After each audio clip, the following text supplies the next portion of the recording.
How we doing? Today is Wednesday, August the 20th, 2025. Just doing a real estate tap-in with you for today. I missed the last couple of days, but just wanted to check in. So it looks like rates are coming down. And the funny thing about rates is that um, they have an adverse effect on the buyers and the sellers. For some reason, research will tell that as rates come down, sellers don't necessarily list their houses. They kind of stop listing houses. You'll see listings fall as mortgage rates decline, and then obviously as the rates decline, you get more buyers in the market. So even though a buyer may feel like, okay, I got this rate here, it has come down, it's somewhat affordable. Um, you get more competition, and that then can drive up the price. So for the maybe $200 or $300 that you save in interest rate may cost you extra 10, 20, $50,000 in the purchase price. So it is kind of like a balancing act when it comes to rates and how the market reacts to that. And so, but they are somewhat, coming down. We'll see if that continues to trend in that fashion. But we're kind of coming to the end of the buying season here, so things are already slow. The overall sales are down. Overall, they probably won't hit 4 million this year. And typically you try to get somewhere around 6 million. I think is a healthy market for sales. So it is what it is. And I think that a lot of people, you have two people. You have either a distressed seller or someone that wants to maximize their selling price, and these prices are they're just out of whack. I don't really know, obviously I don't know everybody's financial situation, but I'm just seeing things. I'm here in New Jersey in the Northeast.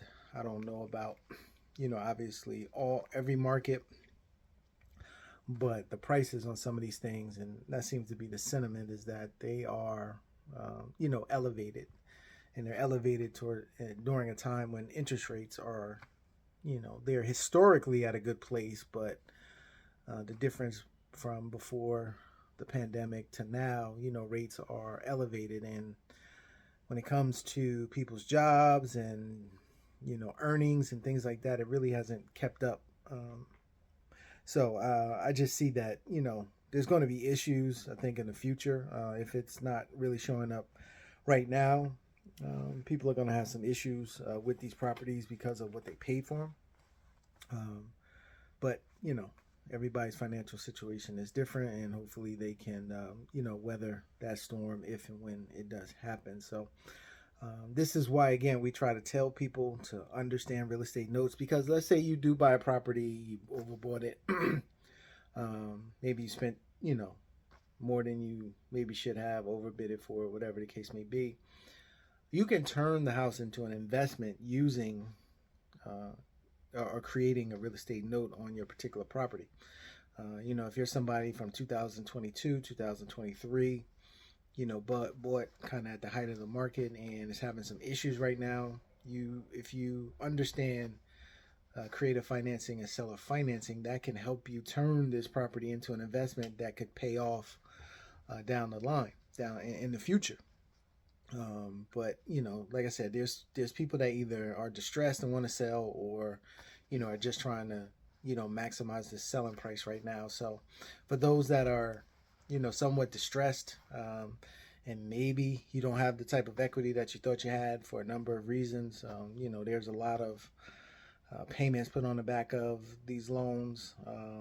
Housing prices in some areas are coming down, so you're not getting the equity that you thought that you would get. You want to use creative financing, creating a note on the property, to maximize this investment. And you need to talk to a realtor. You need to reach out to myself. Let's have a conversation about your situation. to see how we can maximize, what you're going to get for this particular property and help you in this situation. And then if you are somebody that wants maximum price, you also need to think about creative financing to make sure that that equity that you're looking for can be structured in the deal and make it a win-win for everyone. But I don't think that enough people are, at least exploring the seller financing on a particular property. There are a lot of realtors out there that have heard things, and they only know one way of selling a property, which is you going to get a mortgage or someone going to get a mortgage and closing the deal that way. Sellers a lot of times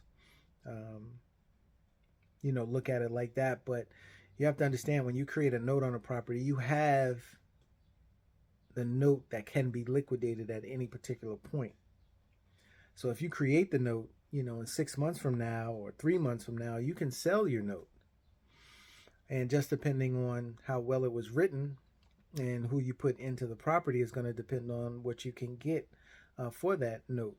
But if you combine a down payment, collecting a few payments, plus a payoff of your unpaid balance, if you look at all three of those profit centers, that should get you, very close to, if not what you wanted to get out of the property, instead of holding the property and, potentially values coming down.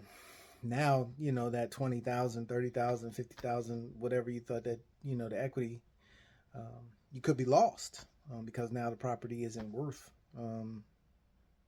what you thought it was when you were thinking about selling it and pulled it off the market. So I just think that more people need to look into this option, and weigh it against what it is that you're trying to do in your life situation. It's not going to work for everyone, but I think that there are a lot of sellers out there that can benefit, from this during this particular time. You can get some money to, pay off some debt and things of that nature. I just heard that 70% of the people who are delinquent on student loans are still in school, have not finished or have not graduated from that college or whatever course they were taking where they had to borrow the money. They're not done with it. So they're already delinquent and they still haven't gotten that piece of paper, that certificate, that degree or whatever to then, maybe go out here and get, make more money.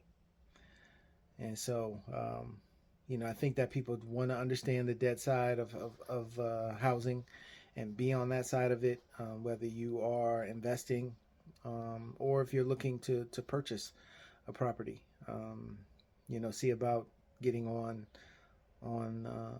the seller financing side of things, because even if you seller finance it at a higher rate, let's say, someone writes your rate at 9 or 10%, if you can get into the property, you can then refinance, and then going from 9.5 or 10.5% interest rate down to 6.5. That's gonna obviously save you some money, and you've shown the ability to pay. So all people involved, investors, especially investors now, with your portfolios, expenses are going up. What it costs to get things fixed. That's kind of squeezing the cash flow on some of these properties. You have to look into it. It's just a time to look into it and weigh it against your situation and what it is that you want to do, and then you make the best decision for yourself. All right. If you have any questions or anything, my information is attached. Reach out to me. Let's have a conversation and see if we can help you in your situation. Have a great day.